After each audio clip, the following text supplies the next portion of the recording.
Hey there, it's Olivia Savannah here from Olivia's Catastrophe, and today I'm here to give you a recent reads video where I talk about 10 of the books that I have recently read. I've got content warnings in the description box down below in case that is something you might need or want.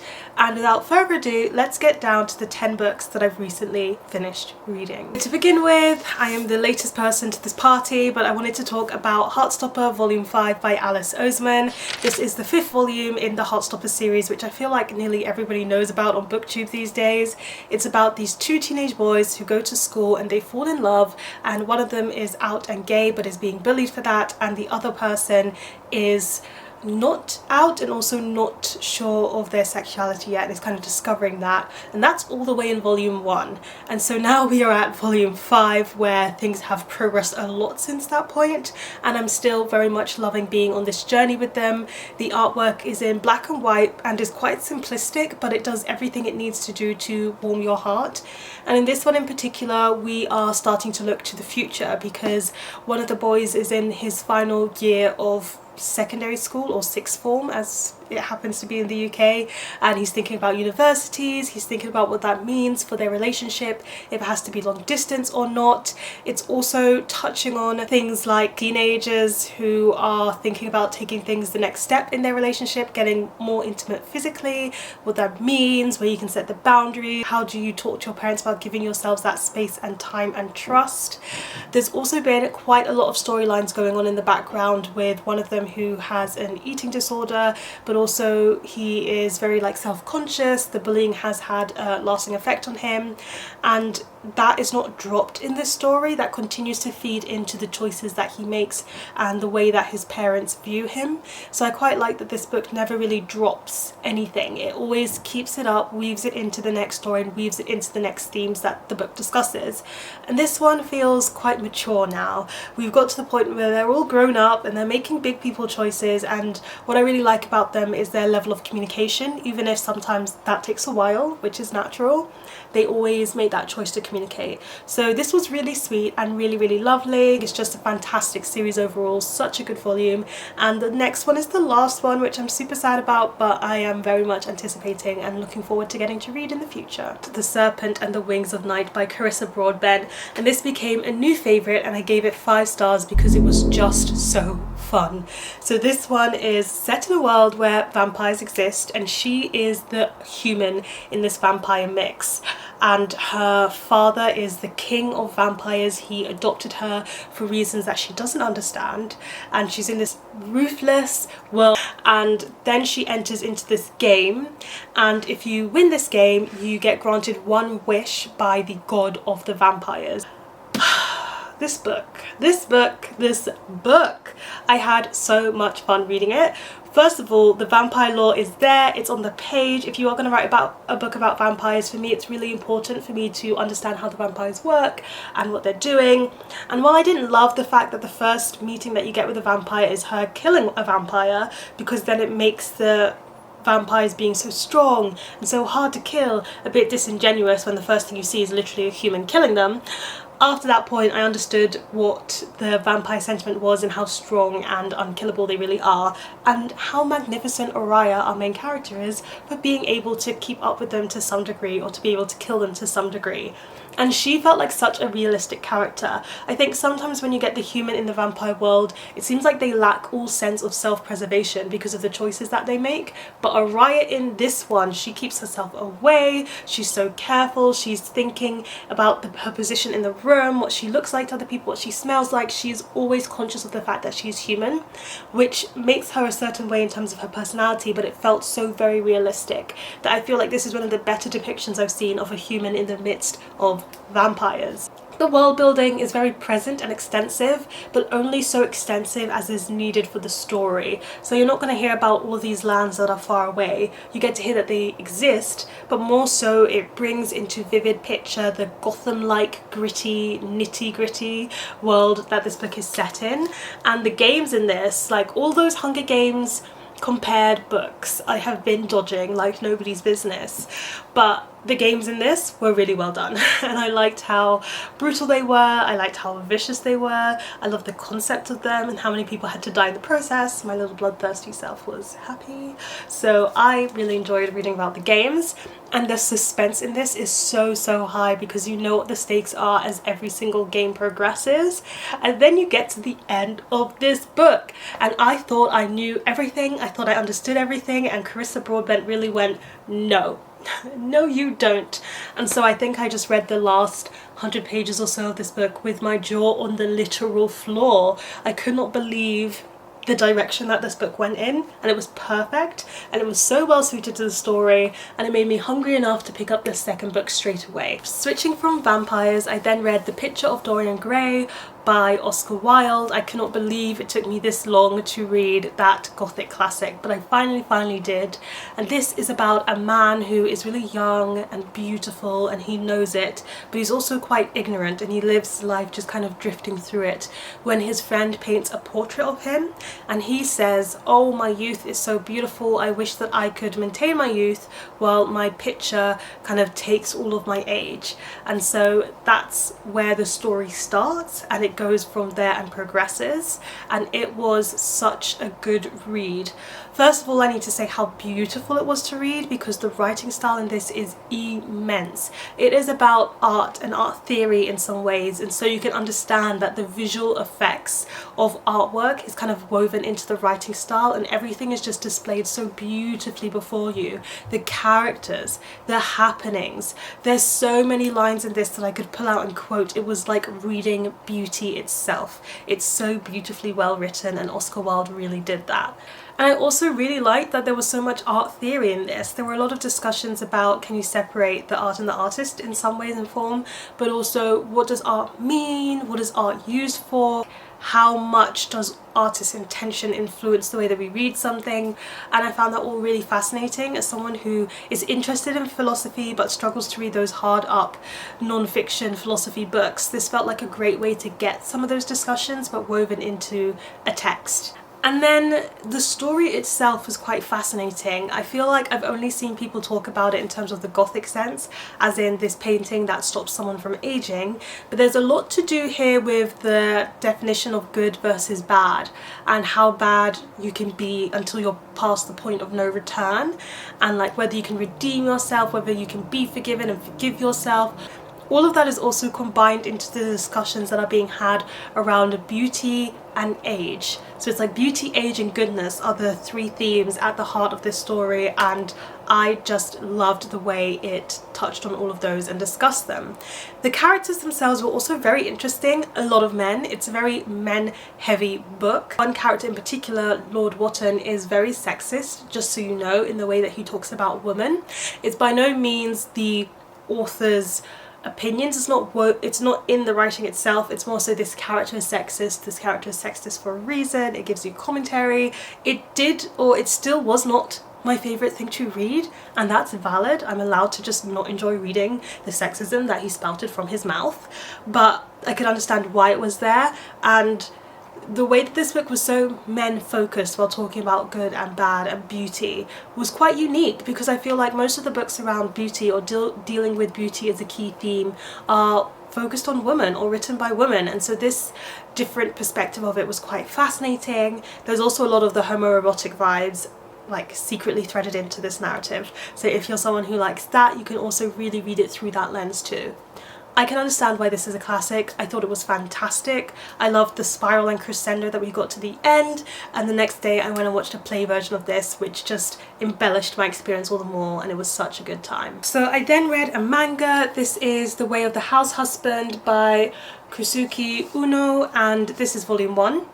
And in this one you're following a man who used to be a yakuza, which is like a gangster, and he decides to give up this life and become a house husband. And it's very light-hearted and silly and funny, and I thought it was just okay. So If you know me, you know that my manga and anime taste skews towards the actiony, dark, nitty-gritty horror vibes ones, and not so much the light-hearted, sweet ones. And I thought it's about time that I branch out a little bit, just test the waters and see where I fit.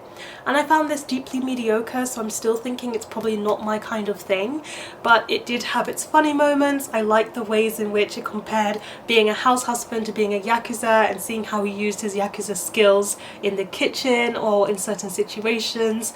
Not everything turns out right when he's trying to be a good house husband, so it was really like nice and entertaining to read. It was quite easy to read, and each of the chapters felt quite episodic, so it didn't feel like one strung together narrative, but more so he has a funny house husband situation and then another one and then another one and then another one, rather than a whole pieced together volume. So that's also what I struggled with, because I do like more continuity in what I'm reading.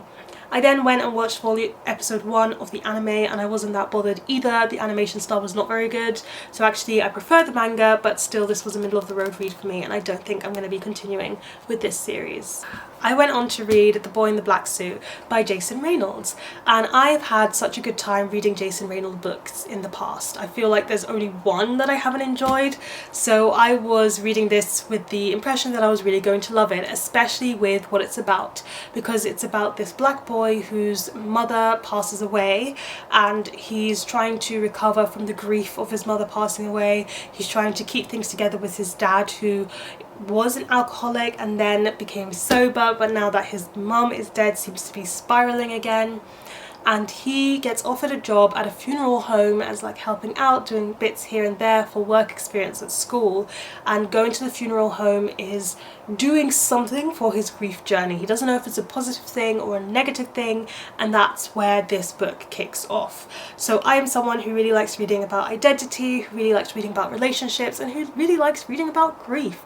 So I thought this is going to be all three of those things woven together, and I'm going to have not a good time, but a good reading experience, but that did not happen, unfortunately. What I struggled with this one was that it felt like it was going absolutely nowhere, and it really didn't go anywhere. So it started off building this plot that I was invested in, and then it just plateaued. And what happens is a girl walks into the scene, and suddenly he starts pursuing this girl, and that is where all of the focus goes. The grief storyline is forgotten, the parents' relationship is forgotten, the friendship relationship he was forming with somebody else is forgotten. Everything that I was here for in the first half of the book is totally eclipsed by a love interest coming in halfway through, and that really bothered me, because then what is the rest of this book worth? Nothing. And in the first half of this book there actually was a bit of a plot twist, which I always find it interesting when something unexpected can happen in a character-driven story that can be so difficult to pull off, and I managed to pull it off in the first half of this, but from that point it all just went downhill, and I mentally checked out and was really bored while I was reading. So unfortunately this was a miss for me, and I did not like it, and I would not recommend. I needed some romance, I needed some happy vibes, so I read Bookish and the Beast by Ashley Poston. This is the third and final book in the Once Upon a Con series, which all link together, but you can equally read them as standalones, and this is the Beauty and the Beast retelling. So in Once Upon a Con series it's around this fictional fandom, and you're following the actors who play in the book to film adaptation that belongs to this fandom. And so you've got the bookish lady here, the bookish girl who's a teenage girl. She lives with her dad, her mum has passed away, and she loves these books, but they had to sell her mother's first edition versions so they could afford rent. And then you've got Vance, who is an actor playing the villain role in the book to film adaptation, and he's been exiled kind of because he's been badly behaving in the limelight. His stepdad has sent him away so that he can clean up his act into the middle of nowhere in this very small town, and a series of unfortunate events happens, which means they end up linked together, and she ends up organizing the big vast library that is in the place where Vance is staying, because she needs to pay off a debt as she ruined a very expensive, one-of-a-kind rare book. This was just delightful. It's so delightful. You know exactly where the book is going to go because it's a retelling and it follows that to the letter. But nonetheless, sometimes I just want a book where I know the main beats of the story without it being a reread where I know every single beat of the story. And this is exactly what this book gives you. I loved the bookishness of it. There's some things where they have to read together and they're sorting through a library, and that's just, for a bookworm, it's just everything you really want to read, isn't it? Vance as a character is someone who has a lot of growing to do and a lot of work to do on himself and deciding where he wants to be in life, and I quite liked being on that journey with him. I thought Rosie was a really nice character to follow as well. She's just so lovely and always trying to do the best that she can around with the people around her. There's her bisexual dad who kind of has his own little storyline, and lots of delightful characters with a cute little dog as well in the picture. I don't actually have too much to say about this because it follows the same trajectory as the first two and it is quite straightforward, but it warms my heart and it makes me so happy. Ashley Poston's writing style is fantastic, and the way that she has got me invested in a fandom that doesn't actually exist is kind of painful to me, because the way she brings to life a fandom that's not even real is fantastic and wonderful. And even though these are celeb ex normal person romances, for some reason they always feel incredibly believable too. So I just had a really good time with this. It brought me all the joy and happy feels that I needed it to. Continued on with reading romance, and I read In the Weeds by B.K. Borison, which is the second book in the Love Light Farms quartet, and I read Love Light Farms around Christmas, and then I finally moved on to this one where we follow Beckett. Now Beckett was my favourite character in book one. He is a grumpy, not too verbal farmer boy at this Christmas tree farm, and he has not a one night stand but a multiple night stands at a conference with Evelyn, who is an influencer, a social media travel influencer. And so we know that that's all happened in the past, but in this book in particular they end up reunited for whatever reason, and it's about whether they can make their second chance romance from a multiple night stand situation work. What I really liked about this one is how low stakes it was. It was really low stakes, and there's not that much drama that goes on in it, which is really nice if you just want to have a decent romance read without having to jump through the hoops of the romance. They're getting to know each other, they're getting to spend time with each other, and you've got the small town vibes where everybody's really gossipy and in each other's business. I really liked Beckett. He was the shining star of this book for me because I loved him in book one, but getting to know him even more here was lovely.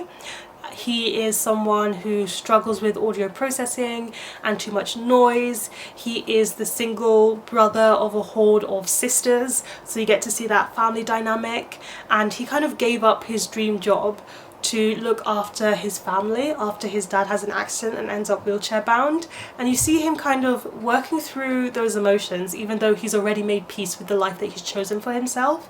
But working through those emotions, working through his fears of catering to other people all the time. He's so selfless that sometimes he can't choose things for himself, and he needs to get better at that in this book and fight for what he actually wants to do for himself sometimes. So that was nice to see that journey in this one. In the first book, the secondary characters are quite prevalent, but not so much in this one. This felt very much a self-contained romance between these two people with cameos from the other characters, but not a background story starting as had happened in the first book. And Evelyn as well is a really nice character. I feel like I have seen her storyline done before though, where you're a social media influencer and you kind of fall out of love with social media and you need to bring it back to why you started doing it in the first place. And I think the reason why we're getting a lot of these narratives is because of a lot of content creators are having this kind of problem. So it's very relatable and I see why they've included it, but it did make me less invested in her side of the story just because I'd kind of heard it before. There is like one or two steamy scenes in this book, but I hesitate to call them very steamy because they're on the low steam end. So if you're kind of just someone who doesn't mind reading a scene or two but you don't want too much detail, that's what you're going to get in this book. I whizzed through it. It's a really fun and easy read, and the writing is a step up from book one as well, which was a big plus for me because I did think the writing was something that needed a little bit more fine-tuning. I then read a non-fiction memoir. I read The Last Act of Love by Cathy Rentzenbrink, which is a really harrowing memoir about her and her brother. So when she is quite young, a child, her brother is in a motorbike accident and it damages his brain, and after that he is in a coma, and he's in that coma for years. So you can see that this is a big subject matter, and in the end I gave this middle of the road rating. And I know some people don't rate memoirs because it's hard to rate someone's experience, but I'm going to explain why I gave it the middle of the road rating. So first of all, the story itself is a really emotional one and quite a hard one to read about. There's so much grief and pain in this. Pain because a lot of her life is kind of siphoned off in energy to looking after her brother, which she doesn't do begrudgingly because it brings her closer to him when he's in that comatose state. And you can see how this experience with her brother has impacted different choices that she makes in her life from childhood to adulthood to late adulthood as well. And also you can see the parents' reactions to things in the background kind of drifting around, because of course the parents are so involved in this story as well. It touches people to read it, and I know that it touched me to read it as well. However, the reason why this became a middle of the road rating is because I feel like the first third was really good, and it was getting into things and I understood why it was written and I was kind of caught up in all that emotion.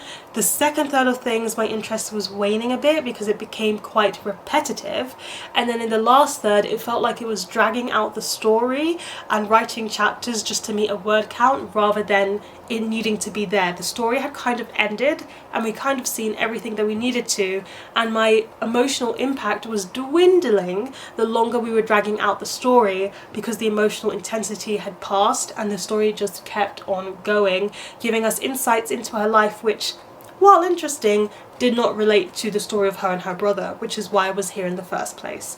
So that's one of the reasons why my interest dropped. But the other, as I said, was repetition that became a bit too much.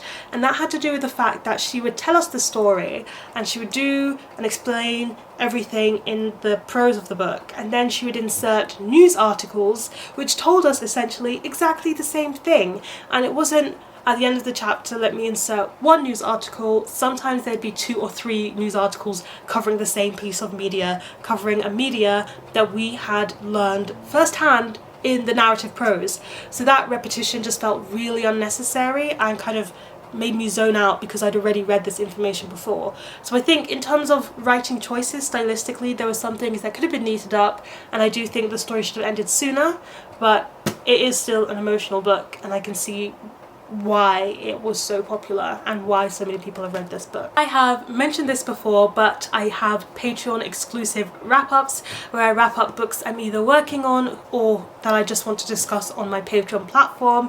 I never hide what those books are from you, so I'm going to show you 2 books here which will be in a Patreon exclusive wrap-up. Feel free to join in the link in the description box if you are interested, and a big thank you to all of my patrons who have signed up so far. So the books that I'll be talking about over on Patreon are Fourth Wing by Rebecca Yarros. I did own this before a lot of the online discussions happened, and so I read it to clear it from my shelves. And then also, if you would like my thoughts on Can't Spell Treason Without T by Rebecca Thorne, it will also be in a Patreon exclusive wrap-up. But that is not all that I read. I have been on a journey where I've really been enjoying Sarah Simone's books, and this time I only have 2 to wrap up for you, which feels like an achievement because that's fewer than I've had lately. So it is the 2 books which are part of a series, a spin-off series, and they are The Seduction of Molly O'Flaherty and also The Wedding of Molly O'Flaherty, and they are spin-offs to the Ivy Leavold series which I wrapped up in my last recent reads. And if you were there for that wrap-up, you would know that I didn't particularly love all of the Ivy Leavold series, but I was still very committed and decided to read the spin-off, which I had a better time with. So the first one, The Seduction of Molly O'Flaherty, is about Molly. She is a fierce, redhead, independent woman who owns a business, and this is set in history, so it's quite historical England, and the men that are part of the business and who own investments but do not run it are kind of fed up with having a woman in charge, and they are doing everything possible to legally remove Molly from being in charge of of this company. And the next thing that they say is that she needs to get married, and they've worked out all the paperwork to force her hand in marriage, and they're saying if she does not get married by X period of time, she can't run the business. Now Molly is always someone who's been quite free with her relationships. She's fairly polyamorous, she has unique desires, and she doesn't really want to be tied down to anyone. At the same time, cues Silas, who she is starting to feel some feelings for, and he's starting to feel some feelings for her too, but he has also always been quite free with who he sleeps with, so he is struggling with the concept of a monogamous relationship. But he does want a family, he does want to settle down, so he's going to try his best to curb his natural habits and change his ways. But of course that's going to be trickier for both of them than they can expect, especially as the business has someone intended for Molly who they're trying to force her into marrying. I had a good time with this book, but I do think it has some red flags that need to be addressed. So the big red flag in this one for me is the fact that 2 times safe words are ignored. In the BDSM scene, if someone safe words, you stop. That's essentially what a safe word is for. But twice in this novel, each time a different person. Molly ignores his safe word once and he ignores Molly's safe word once. And to me that is a big red flag, because the safe word is the ultimate out. And also in the beginning, Molly spends quite a lot of time, not quite a lot of time, I think there's 2 occasions where she physically hits Silas, and that behaviour is not questioned, it's kind of seen as normal, and it's not normal, like you shouldn't be hitting someone. So I was not a fan of that. Those were my 2 red flag things. That aside, I did have a good time with this. I do think Molly and Silas, even though they're messy, even though they don't understand each other and how the other person works, they are a good couple. They have a lot of chemistry right there from the root, and they intrinsically understand each other, and both of them are seeing new sides to themselves when they get into a relationship. And I think that's so valid, because I always feel like you have an expectation of who you are, and then you enter into a relationship and it reveals sides of you that you didn't know you possessed yet, and how do you reckon with those 2 parts of you and who you are. So I appreciated getting to see that in this book. The steamy scenes here are quite hot. I did not expect to enjoy a particular scene at the very end as much as I did, but it came through. Simone comes through for me. She knows how to write a polyamorous situation so very well, and she does it so very well here, even though there are some troublesome elements, because one of them involves the red flag, the safe word ignoring. So I had a very good time reading about them too, and their messy drama. So then I moved on to finish the duology with The Wedding of Molly O'Flaherty, and this one actually took a turn to being quite dark, so do check the content warnings for this. The main content warning is the very first warning I'm going to put at the beginning of the content warnings in the description box down below. But this one talked a lot about being a survivor, and I did not expect it to go into as much detail as it does with the whole survivor thing, and it became quite intense. And I appreciated that Simone gave the breadth of time to this theme as she did in this particular book. She wasn't sweeping it under the rug, and she was showing how that level of manipulation, but also that level of longevity for the situation, can just be so impactful on mental health. So I appreciated her taking that seriously, and even though it was entirely not where I thought this book was going to go, I was glad that she went there and included it and showed it to us in this particular book. Again, I just think Silas and Molly are so perfectly paired for each other, and I appreciated getting to see that in this book. I do think it kind of went into directions to solve some of the issues they were facing in ways that I didn't expect, which meant the book was refreshing and nice to read. And I liked the ending. I liked the ending. It was a good conclusion. There were fewer red flags in this one, which was really, really nice, and it was just a jolly good time.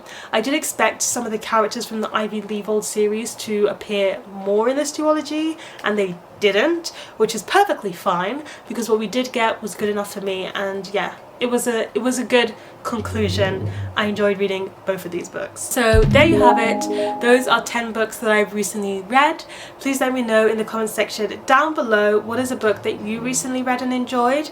Give this video a thumbs up if you enjoyed it. Hit the subscribe button if you want to see more, and don't forget to hit that notification bell to be updated every time I have a new video. And you know what they say, onwards and upwards. Excelsior!